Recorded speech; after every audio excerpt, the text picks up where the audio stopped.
right, folks. Wait, take two, yeah. Welcome back to the channel, The Third Party Conversation. I'm Jason. And I'm TC.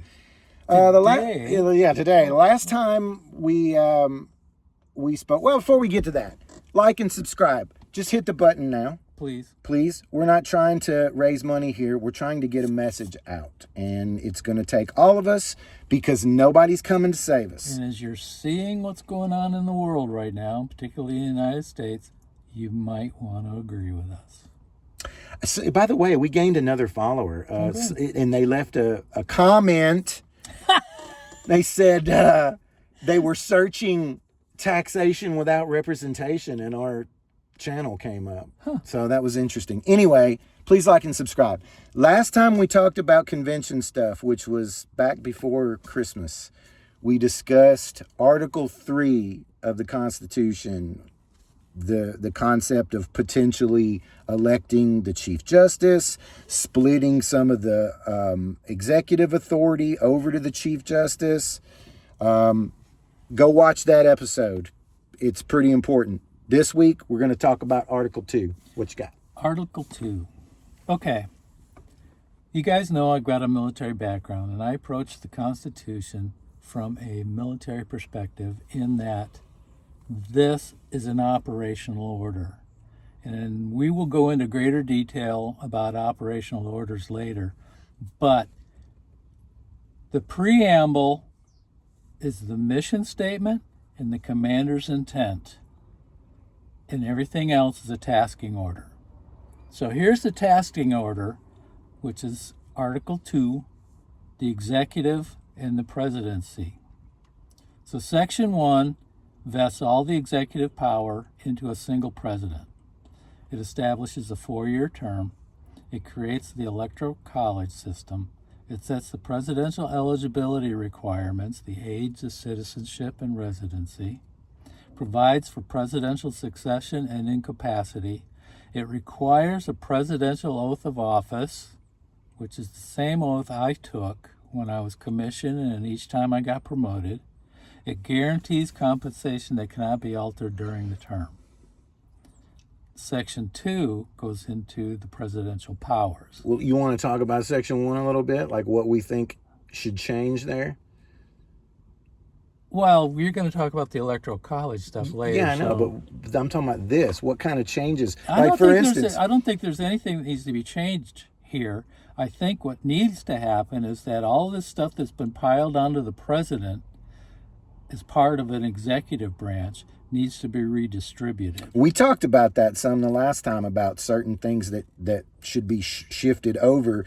You know, if the president's responsibility is to make sure that the laws of the United States are executed properly, then we should have a political elected appointee. Our idea is the Chief Justice to make sure that the laws are prosecuted effectively, thereby creating the political will to do it. But now, like for instance, the age limit thing, we have it's a minimum age, but not a maximum age. Yeah. I think we should put a maximum age. And before you go screaming ageism, yes, I'm an ageist. Sorry, I just it. Let's face it, 92-year-old guy sitting in the Senate. We've got Nancy Pelosi that's sitting in the House. We've got, who was that? It wasn't Boxer. Who was the California one that ended? Feinstein died practically in office. Let's face it, there gotta be a limit. The president, 80 years old, has that guy got the energy? I mean, everybody bitched about Biden and his age. There's a whole lot of reasons why in my mind. Number one, I think you should have to live a certain number of years after you get out of office to see the effects of the choices that you made, number one. Number two, once you get to a certain age, things start to happen to people, and that's not the best position for the president of the United States to be in. Number three, youthful, energetic people who see a future vision for the country is important, I believe, personally, in that position. To me, like it just makes sense. Coach or any kind of physics scientist. they make all their breakthroughs and they do all of their good runs usually at the beginning of their career because they have all their energy to be able to do it. When you get to these older guys, they're kind of stuck in their ways. Not only that, fourthly, I'm not downplaying your experience, but it's a modern world and we know where you are. We don't even have to send smoke signals. We can just call you and get your advice. You know, like you could take your experience. You could take your experience that you have back to the state level or run for mayor of your hometown and do a whole lot of good in the world, you know, and still be available to people in the federal government. And you could play with your grandkids, which I think is a super important thing for people of that age. I think it's very important in our society, personally. I'll play with my dog. My grandparents were very important to me and my childhood, and I think that's an important part of our society. Anyway. Okay, presidential powers. Go for it. Military authority. He's the commander-in-chief of the U.S. Armed Forces. He also is the commander of state militias when federalized. The executive administration may require written opinions from executive department heads, and it directs the executive branch, which I think has gotten too big. Mm-hmm. Pardons. He's the power to grant pardons and reprieves except in the cases of impeachment. We talked about that last time. That did. The pardon power could either be a two-eyes situation. Two eyes.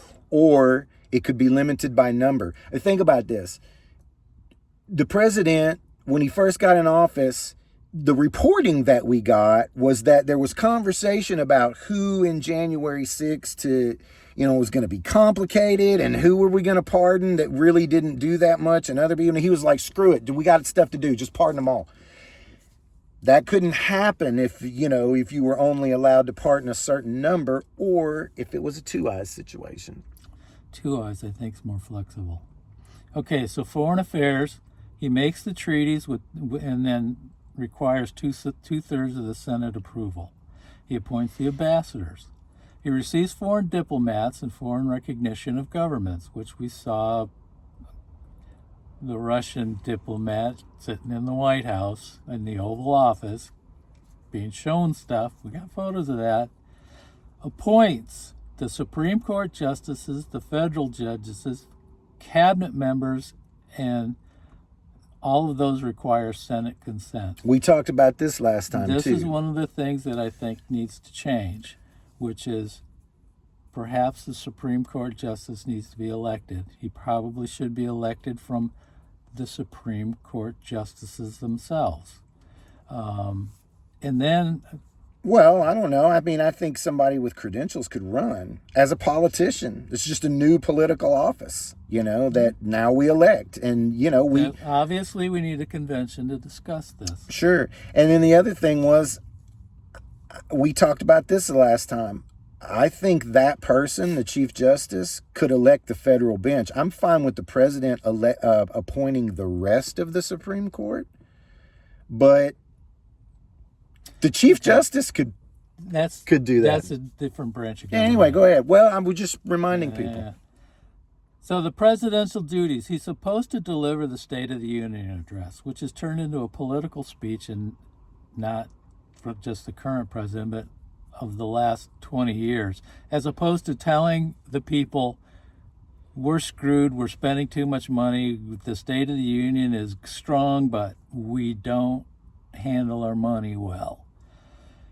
He recommends legislation to Congress. He ensures that the laws are faithfully executed, commissions all federal officers, and he may convene Congress on extraordinary occasions. And he may adjourn Congress when the House and the Senate disagree. Section 4 is impeachment. It provides for the removal of the president, the vice president, and civil officers. The grounds include treason, bribery, and other high crimes and misdemeanors. We should probably define that, but anyway. Well, they're smart people. They can do it themselves. No, I mean like in a convention. We should probably maybe more language is required. Say there. maybe we use the dictionary, the Webster's Collegiate Dictionary from 1975, so that Nobody can argue with that. Word has changed over the years because it was established. That's the one we're going to go with. So, in summary, the high-level authority granted by Article 2 grants the President authority over executive administration, military command, foreign policy, appointments, pardons, and law enforcement, while also establishing the framework for presidential elections via the Electoral College, succession, and accountability through impeachment. The other thing is emergency powers. Those were granted by Congress. I think there could be some language, some defining language with respect to that issue as well. Okay. So we decided to end with the Electoral College because it most closely ties to this channel's original mission, which was becoming a which is a multi-party system, that having more, better, different type of representation. And we've said this before, the two-party system isn't enshrined in the Constitution, but it is propped up. And the beginning of that propping is with the creation of the Electoral College, which, mind you, is an institution that serves the election. You'll need to touch that every now and then just to keep it from fading out. Reminds you that is an institution that was created to elect one person. Which, by the way, is the only person that gets elected throughout by the entire country. By the entire country. Everybody else is elected at the state level. Even the federal representation is still elected at the state level. The president is the only person that and the vice president. No, he's on a ticket. Well, he's on a ticket, but that's the point. It's that ticket. They're the only two people that we get to vote for as a nation. And this institution, the Electoral College, was created for the sole purpose of deciding that one person. They didn't trust the mob, us, so it was the state legislatures that actually elected the Senate, or the senators, and they also elected the president via the Electoral College. It's also, as Jason will tell you, a very ugly debate. Yeah. So let me just say this. Elon Musk, whatever you think of him, he's a relatively smart cookie about some things. And one of the things he has said in the past is that the biggest pitfall of any engineer or designer is to try and optimize a part or a procedure that shouldn't exist. You create something to solve a problem, and somehow it creates the thing that you create, that you're in love with it because you created it, somehow it solves one problem, but it creates three others. And instead of just going, do we really need this? You keep trying to figure out ways to optimize this thing. And I want to just walk you through this and see if you can apply that logic to this institution. For whatever you may think about the framers, they were misogynistic, they were racist, all of those things are true. But I don't personally think those things were a huge driving force behind why they made certain choices. These men considered themselves lions. They were statesmen, they were aristocrats, they were wealthy, they were used to being in control and having power, and lions don't much consider the opinions of the sheep. They tend to decide things based on information. And they had a healthy fear of ignorance. And they understood that even of the 5 or 6 ways that they were considering to choose the president, there was multiple ways. One way was the governors. They were going to let the governors elect the president. Okay. The other way they were considering was the state legislatures or the senators. They had multiple ways. At the convention in 1787, they landed on the one choice that gave the largest part of the electorate the ability to choose this person, which was landowners. They figured those people had a stake in the game, but they were still scared to death of the mob, which you already mentioned. They were scared to death that, ignorant people that didn't know how to sign their name could be bamboozled, into believing something that wasn't true or whatever. And they brought this up at the convention, and it opened up a whole basket of conversation about representation. Well, what about the slaves? And that's where the 3/5 rule came in, and all of this different kind of stuff. They landed on basically, well, not exactly what we have, because we've made some amendments along the way, but they landed on what they originally landed on, and several of them wrote about it's flawed.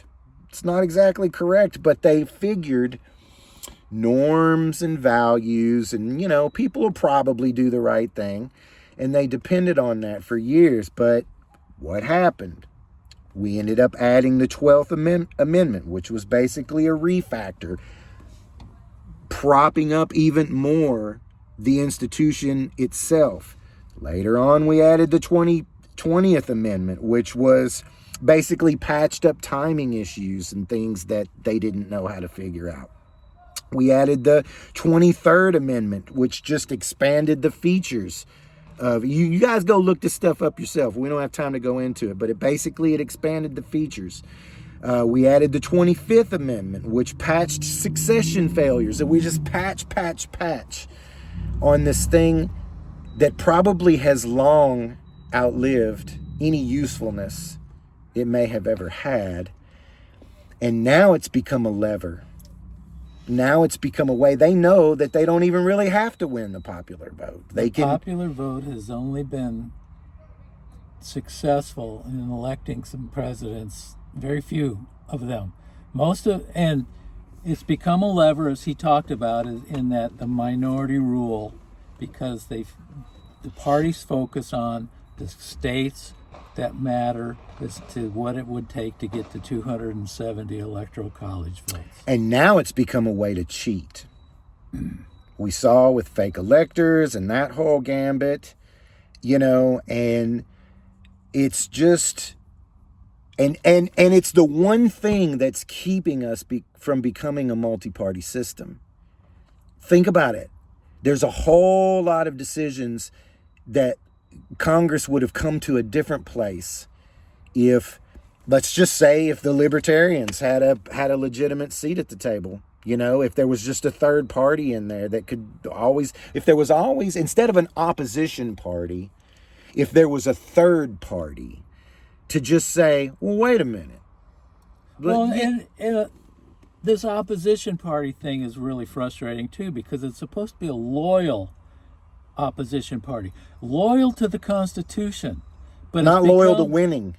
But it has become an opposition, not a loyal opposition. Right. And the framers were kind enough to give us the means to change the Constitution.